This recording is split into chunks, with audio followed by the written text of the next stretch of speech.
Okay, so my idea behind this presentation is to explain the basic progression of the disease from my mom's viewpoint of it, her experience of it, um, knowing full well that everyone's situation is different. It really is.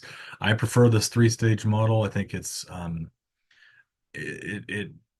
shows over and over that everyone's stages are different, so you can kind of get a feel for some of the things that are kind of common in one stage and then the middle stage and then kind of the end. um the problem is you get wrapped up in, okay, are they 6.1 or 6.6a, or now they're not this. Well, no one fits evenly into that stuff anyway. It just makes it confusing and makes it tempting to dwell on it, and our goal here is not to dwell on it. Our goal is to dwell on finding joy in every day. So hopefully this can be a little bit practical and not as clinical. We could do a lot of stuff with clinical, but I'd rather just kind of make it um, tool belty for you. So off we go. So the first thing about the disease you need to know about is the difference in dementia and Alzheimer's. I can't go deep into any topic like this without at least discussing that briefly. Alzheimer's is a form of or a cause of dementia. Dementia is the list of symptoms. It's the umbrella term of all the things, all the loss of memory, loss of functioning correctly, loss of decision making and spatial eyesight and different things like that. There's all sorts of things relating to it, but it has a cause, and the causes are Alzheimer's is the most common one. 60+% are people that have Alzheimer's, but also there's vascular dementia, Lewy body dementia, frontotemporal. There's a bunch of different types. And there's some people like my mom who had multiple types. Mom had Alzheimer's and vascular. And that's probably the most common thing actually, is to be a mixed dementia like that. That's what mom had. 10 warning signs. This whole class that could be done on this. Just briefly, I'm gonna just kind of scan through here and let you look at it too. But disruptive memory loss is a big thing. Challenges in solving problems. Uh, Difficulty completing familiar. Familiar is a really important word there. We all have difficulty familiar with familiar tasks sometimes, or with tasks sometimes.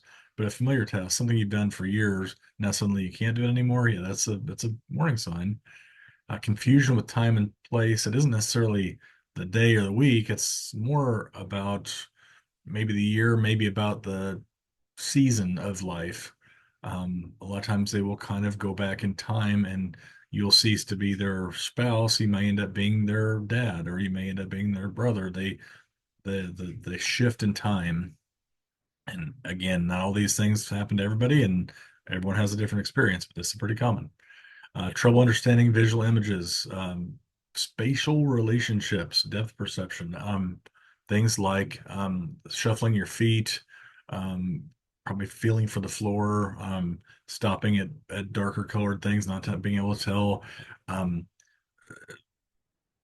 Fields of perception. A lot of times you can see in the middle, but you can't. You can see everywhere, but you can focus and perceive in the middle, but you can't on this other outside stuff. um, that comes into play. It's practical because if you're at a dinner table and you can see their food, but you can't see your own food down and below here, now pretty soon you're stealing their food, and you think, well, they're just being mean, taking their food. No, they just didn't notice they had food. Um, Problems speaking, writing, stuff like that, new ones. Not the stuttering around like I do, but more new things and having familiar words or jargon they've completely lost and stuff like that. Misplacing things, losing the ability to retrace steps, very, very common. Wandering is part of that puzzle. Um, Wandering away is it's what I focused my longest day event of last year. People wander away every year and they pass away. They end up exposed to the elements and they pass away. We have to find ways to fight that for them, to make the house to where it's safe enough and make their person safe enough to be able to keep track of them. It's hard. It is, but we're gonna have to find a way. Poor judgment. Good example of that one. I had one of my folks in support group land. Their dad, they took away his car. He was mad about it. Went and bought a new car, $50,000 dually. Salesman should be ashamed of himself, but anyway, Discovered pretty quickly he was no longer able to drive like he was able to before, was bumping into things and this and that. Ended up selling said dually for a couple $1,000s to one of the neighbors, maybe 1,000. I forget what the exact amount was. Shocking amount. Um, Hyper generosity is kind of part of that. Withdrawal is a big one, and it's bad on our bodies to withdraw, and that's the temptations is withdrawal and changes of their mood. If you've ever been around a person with dementia, you've definitely seen mood changes. I just guarantee you. So the science behind dementia is, I won't say it's not settled science. It's just um, it's challenge science. It's got a lot of things. Um, Beta amyloid plaque and tau tangles have been in the bullseye for a long time, and they are a factor in the disease, no doubt about it. They're a hallmark of the disease. If you have those two things, the plaque and the tangle version of that. Now everyone's got beta amyloid, everyone's got tau, but if they get out of whack, then it's a hallmark. You have something going on. Is it the cause? It might be. It may not be. It definitely makes factors because some of these new drugs are getting rid of those two items, and it seems to make people the progression slow. But there's other things probably at play as well. Inflammation's one of them, probably. Genetics factors in, vascular issues, environmental issues, um, even things like race factors in.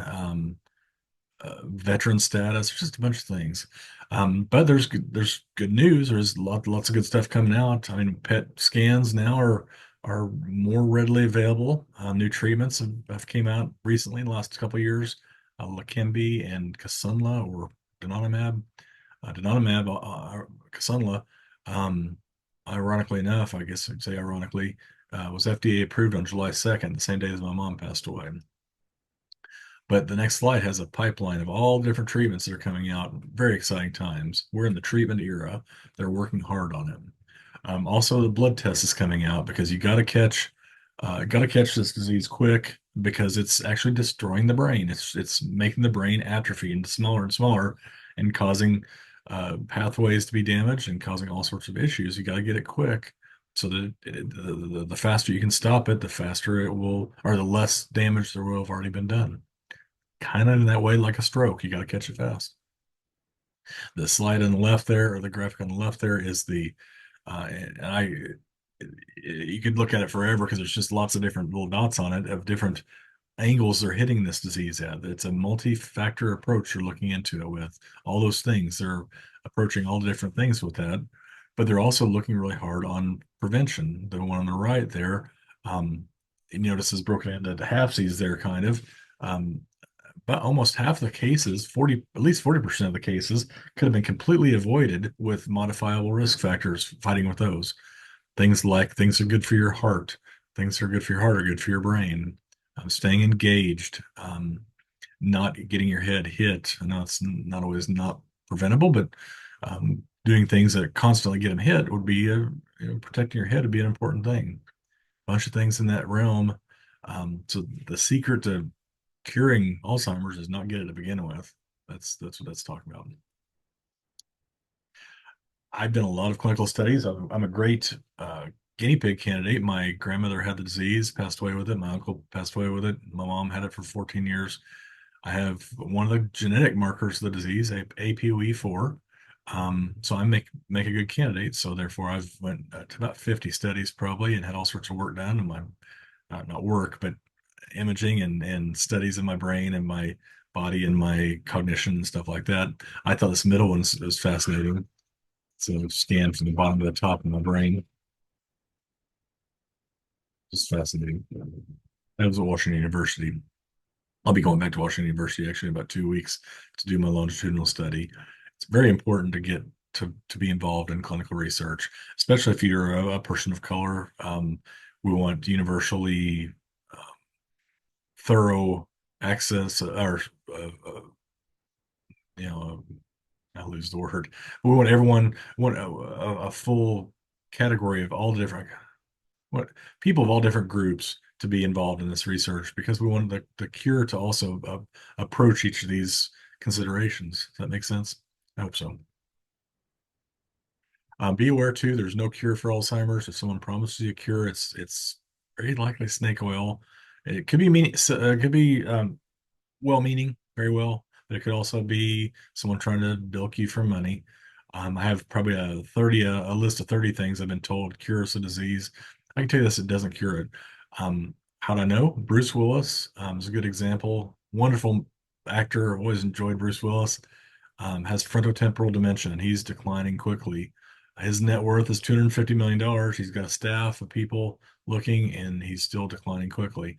Ted Turner, the CNN creator and amongst other TV networks, worth 2.5 billion, has Lewy body dementia and is declining quickly. If these people with resources and staffs and the world really pushing for them to find a cure for them, if they haven't found it, it doesn't exist. So if someone's trying to sell you something for a couple $100 a month, just don't do it. Just don't. We are getting closer, and there's all sorts of reason to be optimistic, but just be careful. You'll know when there's a cure. Everyone will be shouting it from the rooftops when there's a cure. So mom's background, sorry. um, Goodness, I'm very sorry. Nothing if I'm not professional. Mom's background, that's her diagnosis. I'll show you that on the next slide, but it's heavy and to read through and stuff, and there's a lot of jargon. Just a summary, real quick. Her parents, my grandparents, passed away in 2005 and 2008. She was struggling with depression, needed meds, needed talk therapy, needed to work through her challenges. In the process of doing all that, they also said, "Hey, by the way, you also have a mild form of dementia." We as our kids are like, not far dementia. She doesn't repeat herself like grandma, doesn't do a lot of things grandma did. So it sunk in a little bit, but it kind of fell off the radar until it stopped falling off the radar because we noticed more and more and more. 2018, it got much worse. This is 9 years later after diagnosis. They diagnosed her pretty early. Um, we're playing a name game, and she couldn't remember my first middle and last name. It was sad. It was eye-opening to us as siblings. We all met afterwards and said, "Ooh, we have waited too long to pursue this thing." But she was making other mistakes too. She brought me tea one day with marbles instead of ice cubes. She wandered away from the house and lose her phone. Um, she had all sorts of safety issues with electrical, with cooking, with just you name it. She's having issues that were making it unsafe for her to be there. And then she lived right next to a major highway too, so it happened to having to place her in late 2018. Real quick, this is her diagnosis. I'm gonna just give you a chance to glance at it, I guess. And I'll send you the slides this later if you want to read her diagnosis. But just know that she's having vascular problems and she's having Alzheimer's problems both. Now let's talk real quick because we're kind of in a hurry to get through a lot of material. Stages themselves. Um, I'm a big fan of the three-stage model. Again, it recognizes the fact that everyone's situation is different. Um, that uh, if you're not careful, if you break it down too far, you will microanalyze it to the point where you're constantly worrying about, oh, is she in stage 6A or 6B or what's next? And it doesn't it doesn't serve you very well to microanalyze like that. What serves you better is to microanalyze ways to connect and have joy with your loved one and stuff like that. Um, I'm not saying don't follow it. I'm not saying not don't pay attention to things changing. Definitely do, but don't dwell on it. Just don't. This is mom in the 70s. We had a great childhood. Um, she was always a healthy person. The only thing she did wrong, I guess, in that health wise, is she smoked for like a lot of people did back then for a good amount of years until probably her 40s, I guess it was, or maybe early 50s, somewhere in there, in her 50s. Um, I forget the exact time. I used to know, but because she would brag about it. But other than that, she walked a lot. She ate pretty well. She was engaged, and she went out places, did things, did a lot of things right. She really did. Late 70s there on the left with my sister, mid 80s with me at my brother's wedding, I believe, if I remember right. Um, Good times. We had a good childhood. Mid 2020s, again, my grandma who had Alzheimer's there is in a nursing home. Mom's visiting her. Mom go play the piano at the nursing home and loved it. Loved helping grandma and serving her when her hard times. But then in 2008, like again, well, let's say between 2009 and 2009, 2018, the pre-symptomatic time or early symptomatic time, let's say, she was having issues. We didn't catch a lot of it. I would call a lot of times and there'd be a stop and I'd ask a question maybe and there'd be a little bit of a pause or whatever. I think on the phone, well, she's probably just doing dishes or something like that. No big deal. Um, you start realizing though when you're in person that they can't fake things like they can on the phone. The early stage time, you started really seeing it in 16 and 17 with her having a lot of trouble with words, with stories, with oh gosh, losing objects, kind of hoarding, not hoarding like crazy Catwoman hoarding, but um, hoarding like she would gather her most important items she's afraid to lose in a bag and keep them with her all the time, like a pillowcase or a big bag, or she kept them on her bed in her room where she would always know where they were at. She was just worried about losing them, I think, and it became obsessive where she had to constantly be thinking about it. But during that time, there's a lot of times of joy. Um, Real quick before I jump into the joy part, word finding is a big thing, and that's part of the impetus of doing this. I recorded some of the different things she would do that kind of exemplifies part of this disease. Word finding is a big one where you're kind of scrambling for the right word. This isn't a perfect example because there's talking in the background and this is a little later in the game than true word finding, but you'll kind of get the point here real quick. You can hear Steve record. Boy, you do it for a night. Everything is clean around it. I didn't. I shaved up, didn't I? Yeah. On Friday night, you can go down and pound the bacon. So she's trying to tell me I was clean around my mouth, but what she's really trying to tell me is I had shaved, and she acknowledged that. She liked me not shaving, not letting my beard get all rough, and she'd prefer me to look college student wise. She thought it should have looked better. I don't know. We all have our opinions, but she couldn't remember what shaving was. She said um, clean and around there, and so anyway, we had a lot of times of joy, even when times were hard like that. This is roughly the same time, goofing around, dancing and stuff. I always liked music and like to have fun with the music.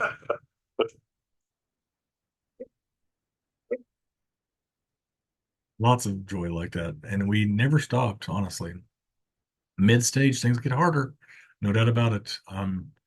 Really forgetting things nowadays. We're having more behavior issues, maybe being more withdrawn even yet, more confusion, clothing issues, hygiene issues, you name it. Sundowning is a big thing with her. She came to me one day during this. I had a visitor with me and said, "Is there something wrong with me?" And I just broke my heart. What do I say to that, Mom? I said, Mom, you're just having trouble with your memory and some issues, and we're trying to help her with it. We're working hard with the doctors. I won't stop until I find an answer for you and for this problem. And that's what part of what I do today is I told her I wouldn't stop, and I'm not going to stop. Um, Things got worse. So, like I said, one example of it is 5,280. If you ask her mom had a great sense of humor, even when she's really struggling like this. Ask her any question that involved an answer that was a number, and you get to where you don't want to quiz them, but she would answer with 5,280. So I'd say, how old are you, Mom? And she'd say, well, 5,280, and laugh. And I'd laugh, and we'd have fun. It's a number she remembered. Might not be the channel number on the TV that you're asking for, but by gosh, that was a number she could remember. Tactile items. She loved tactile items. She loved during the stage. She would play with the fiddle muff thing that we have, little um, towel that had a bunch of things sewn to it. Keeps her busy, is stress relief. Anything is stress relief. She also would learn one thing right at the end of her time at home of bringing out warm towels and having her fold them, and then bringing back, sneaking them out of the room, heating them up again, bringing them back out, and hey, can we fold these too? It kept her mind on something she could do in almost autopilot mode, and it kind of relaxed her, made her less stressed. And we obviously wouldn't work her, but just some familiar tasks that she could do brought her joy. Um, there's always had fun, even this in the harder times. Here's a little video I thought was kind of fun. Beautifully not making sounds. Wow. Is it working? Yeah, make another one.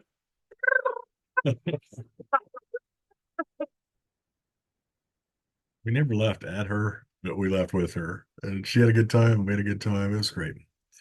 End times, late stage, things went off the rails. Looked like this jalopy here. I don't show a whole lot of pictures or on any pictures really, other than this next slide. But um, things physically get worse. Parkinsonism happens a lot of times for people to get more rigid. They sleep a lot more. They really pretty much are become unable to do much on their own. Much more vulnerable to infections. They're um, eating and drinking is going to get even harder. So they're if food was pureed before, it's going to be pureed even more. Drinks are going to have to be thickened with honey thickness at first and pudding thickness. It's just a thing that happens because they have trouble with the automatic stuff and swallowing and that. Um, so it's it's to be expected. Um, but we found times for joy in all of it. And mom was a fighter. Here's a picture, one of the few pictures mom in the end times. Um, we in 2021, she had a bout with everyone was having bouts with COVID, but she was getting worse. She was having seizures and stuff, and they thought, well, she's probably not going to make it through this weekend. So they actually literally have a section of the building that they use plastic on wrapped around to have you be able to go into it to differentiate you from the side with COVID in it. It's the heart of COVID. And they let us stay there. Said, hey, you stay there until she passes away and holler at us if you have questions or if you need help. And we'll have hospice in here too. And that, well, she got better a little bit, symptom wise. And we laughed and talked and played the old hymns and talked with each other and stuff. And I'm not giving ourselves credit for healing her of any sense at all, but having us around was something that was used to make her better, and she got better. So they about day 4, I think it was, they said you're gonna have to go. It's she's not gonna pass away. We made a mistake on that. I'm very sorry. It's one of the ups and downs of the disease that um, you never really know when the end's going to come until you get through you see it. Considerations for connection. This is pretty practical. I hopefully art, music, just laughing and sharing joy. Um, just remember a few things. They're like I mentioned before, their field of cognition is isn't that they can't see places, but they focus more and more and more on right in front of them to the exclusion of the stuff around them. So when you walk in the room, you need to announce yourself and find eye contact with them before you approach. Because if you're not careful, you'll scare the dickens out of them. And I mean that. I'd scare mom on accident sometimes. Slow down your speech a little bit. Hold hands is good. Just visiting, not quizzing. Just showing the old pictures and saying, "Hey, this is when I went to the Arch or whatever." It's a great opportunity to kind of go through things and connect again. Music to me was a big one. Music was the way I connected with mom, even to the very end, honestly. To the last week she was alive, I could she was drawn up like yes with Parkinsonism with her paper with towels in her hands to keep her fingernails from poking in her hands because she's squeezing so hard all day long. I'd play the old hymns on my phone, like Alan Jackson or like the Gaithers or something, and her arms would drop down, and she'd get more and more less and less tense. I'll say, no, I won't say relaxed, but much more relaxed than she was before, and we connected that way. It was a time for joy for me and time for joy for her. So a few other things to help in these 3 stages. Hopefully, this is the practical part. The mild cognitive impairment part, the early stage. Just be patient. Just do. Um, they're going to use notes. They're going to have word finding. They're going to have all sorts of things. But a lot of times they will also go into showtime mode where they'll seem as good as normal, especially when a loved one comes over and visits for the first time in a long time. Just love where they're at. Pay real close attention to what they say, whether verbally and what they say in non-verbal cues for the clues you need to be able to help them. Um, love them where they are, help them keep face and keep from being embarrassed. The more you can do that, the better the happier they're going to be. Um, Anxiety is going to be common, but treat them as adults. empathize with them again. If they say that you stole something, say, no, I didn't steal it, but let's see if we can find who did it, and I'll find it, and we'll look, and pretend to look, even if you know they've hid it somewhere or whatever. Just help them to save face, help them to not be stressed. Close-ended questions can help. Uh, Again, when you're looking at pictures, hey, I love this. This is when we went to this and that.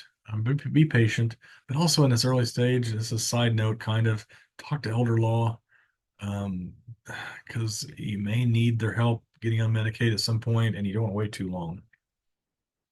Mid stage, um, anger falls happen a lot, all sorts of things happening. Um, don't argue with them. A real common thing that'll come up is they'll say, "How's mom and dad who've been dead for 20 years?" There's no sense telling them the truth on that. Better off on that saying, like I did. I told mom when she asked about her parents, why haven't they visited? I said, well, they're in a different place now. Um, they've never been better, and they look forward to seeing you again. You'll see them before you know it. And she was satisfied with that. And I wasn't really lying. She will see him again. It took a few years, but they're in heaven and she's in heaven. They're all believers. It gave me a lot of peace to say that. But there's times you have to skirt the truth pretty good, pretty much. It's not worth challenging him over. It really isn't. But watch those nonverbal cues again. Watch, repeat parts of what they say. If you hear, understand part of it, say, "Oh, if they say something like word salad words, and you can make out the word couch, let's say." Um, you can respond by repeating what they said as best you can, but not in the word salad part, but saying, "Oh yeah, the couch." And if they come back and say, "Oh yeah, yeah," kind of smile and everything, you're on the right track. If they don't, if they grimace, then and you can apologize and say, "Tell me again," and they will or they won't. But if things get suddenly worse, talk to the doctor too, because it is usually it might be a little bit of a stair step, but it's also generally a reasonably slow decline. If things get dramatically worse real quick, doctor needs to know because it could be things as little as a UTI or as extensive as a um, blood clot or something. You just never know. So we want to talk to the doctor if you get something that's extreme. Um, they're going to sleep a lot more. They're going to have trouble telling you when there's pain. Just watch for it real close. Watch for grimaces. Watch for facial gestures, especially between their eyes. Um, Live in the reality. It's a big one. What is the root cause of what's going on here? If they're having a behavior issue, um, change the subject. Redirect them. You've heard some of that stuff before. And I can talk to you about it later too. Kick the can down the road, like delay things sometimes. Say, oh yeah, when am I leaving the nursing home? Well, I'll be talking to the doctor again soon. I'll let you know as soon as I possibly can. Oh, hey, look, they're serving dinner. Their dignity still matters though, and find ways by helping in the senses, the smell, taste, sound, that will help them as well. But really important, build a care team. Your family, palliative hospice is a big one. We can talk about that afterwards. Um, you kind of find options. Alzheimer's Association and Senior Age, or the Area Agency on Aging, very important members of your care team. Centers for Independent Living also can do some stuff. There's some organizations that help with respite, stuff like that. Um, Let me tell you, it's not uncommon for a caregiver to have it worse in the short run than a person with dementia. Let me tell you real quick about before we go, a story about Shirley. Shirley, it was a friend of mine. It was in my Weight Watchers class. Took care of her husband 24/7 for years with dementia and with colon cancer, a terrible combination of two things. She got her steps in. She'd tell me in Weight Watchers by circling her living room on the couch. She get 10,000 steps circling the couch while he's asleep. Um, Sadly, he passed away. She finally got things back in order a little bit. Went to the doctor after a few months, and he said, "You've got a condition. What's going on here?" And did a whole bunch of tests. And she had a cancer that would have been preventable, would have been treatable 2, 3, 4, 5 years ago, but she had so let it go that it took her. She only lived a few more months. So take care of yourself. You'll be a better caregiver by doing it. it'd be better for them, better for you. Um, find a team, find church family, personal family. Just do it. It's needed. Um, I flew through this stuff real fast. If you have any questions, please give me a call anytime. Mark Applegate, my cell phone, all my contact stuff's in there. My blog is digitalcornbread.com. And thank you very much. I can't leave.